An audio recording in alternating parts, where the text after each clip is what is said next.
আসসালামু আলাইকুম। বালিগা বাজার কলেজ রোডে মাত্র 50 টাকা প্লেট ফুচকা। প্রতি প্লেট ফুচকায় মাত্র 12টা ফুচকা ছিল।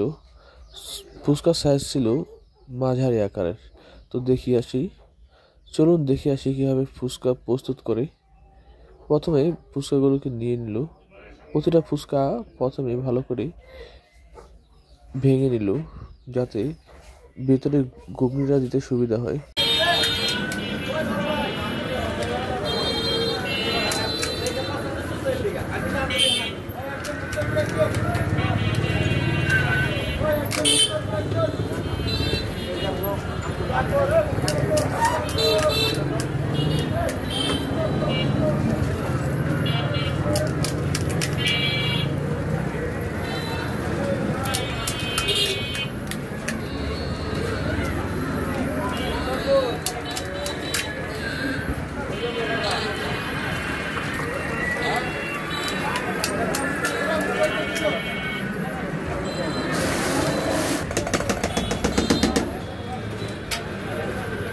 বাচ্চা থেকে সিদ্ধ করা আলুগুলোকে প্রথমে ভালো করে ছিলে নেওয়া হচ্ছে।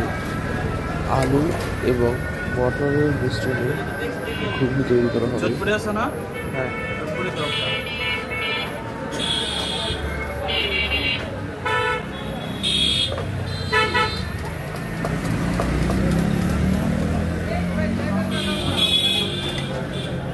প্রথমে আলুগুলোকে ছুলে নিয়ে তারপর আলুগুলোকে কেটে নেওয়া হচ্ছে। তো আলুগুলোকে কুচি কুচি করে কেটে এরপর এগুলোতে সকল প্রকার মশলা দেওয়া হবে। প্রথমে দেওয়া হলো মরিচ কুচি, পেঁয়াজ কুচি, শুকনো মরিচ, এরপর দেওয়া হচ্ছে লবণ পরিমাণ মতো। এরপর এখানে দেওয়া হবে ধনিয়া গুঁড়া, জিরা গুঁড়া, তারপর দেওয়া হবে শুকনো মরিচ গুঁড়া। এখন দেওয়া হচ্ছে ধনিয়া গুঁড়া, তারপরে এখন দেওয়া হচ্ছে জিরা গুঁড়া। মূলত চটপটি বানানোর জন্য যে মশলাগুলোর প্রয়োজন হয় সেগুলোকে দেওয়া হচ্ছে।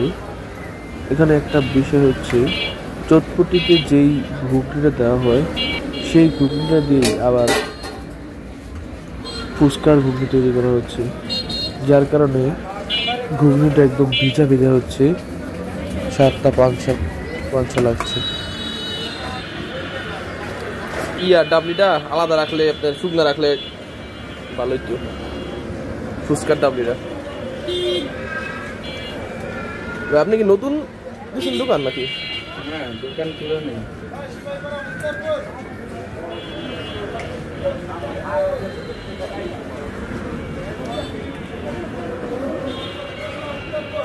আমি এই জায়গায় নতুন বসতেছি।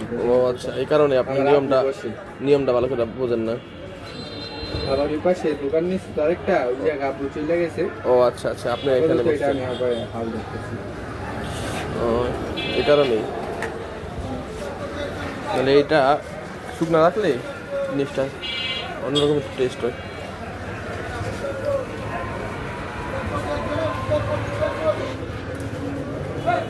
ফুচকা 50 টাকা প্লেট না? আর এই চটপটি 40 টাকা প্লেট।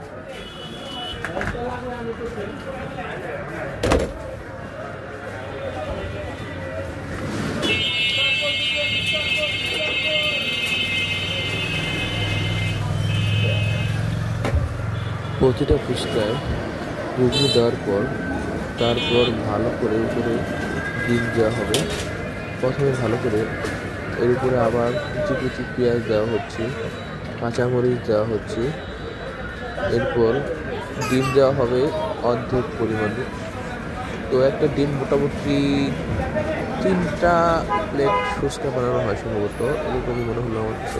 তো 50 টাকা হিসেবে ফুচকা ভালো ছিল, কিন্তু এর টেস্টটা বেশি ভালো ছিল না। ধন্যবাদ সবাইকে সম্পূর্ণ ভিডিও দেখার জন্য।